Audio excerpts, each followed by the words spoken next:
ತಿಂಗಳು 24ನೇ ತಾರೀಕು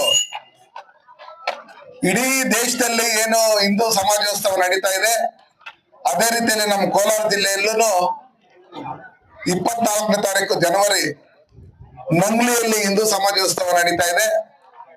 ಎಲ್ಲ ನಮ್ಮ ಹಿಂದೂ ಬಾಂಧವರು, ನಮ್ಮ ಅಣ್ಣ ತಮ್ಮಂದ್ರು ಇದರಲ್ಲಿ ಹೆಚ್ಚಿನ ಸಂಖ್ಯೆಯಲ್ಲಿ, ಸಹಸ್ರಾರು ಸಂಖ್ಯೆಯಲ್ಲಿ ಭಾಗವಹಿಸಿ ಹಿಂದೂ ಸಮಾಜೋತ್ಸವವನ್ನ ಯಶಸ್ವಿಗೊಳಿಸ್ಬೇಕಂತೇಳಿ ತಮ್ಮಲ್ಲಿ ಸವಿನಯ ಪ್ರಾರ್ಥನೆ ಮಾಡ್ಕೊಂತ ಇದ್ದೀನಿ. ನಾನು ಬರ್ತಾ ಇದ್ದೀನಿ, ನಮ್ಮವ್ರನ್ನು ಕರೆತನ್ನಿ. ಜೈ ಹಿಂದ್, ಜೈ ಭಾರತ್. ಎಲ್ಲ ಒಂದಾಗಿ ಹಿಂದೂ ಸಮಾಜೋತ್ಸವ ಕಾರ್ಯಕ್ರಮ ನಂಗ್ಲಿಯಲ್ಲಿ ನಡೀತಿದೆ. ದಯಮಾಡಿ ಎಲ್ಲ ಹಿಂದೂ ಬಾಂಧವರು ಈ ಒಂದು ಕಾರ್ಯಕ್ರಮದಲ್ಲಿ ಭಾಗವಹಿಸಿ ಈ ಒಂದು ಕಾರ್ಯಕ್ರಮವನ್ನು ಯಶಸ್ವಿಗೊಳಿಸಬೇಕೆಂದು ಕೇಳಿಕೊಳ್ಳುತ್ತೇವೆ.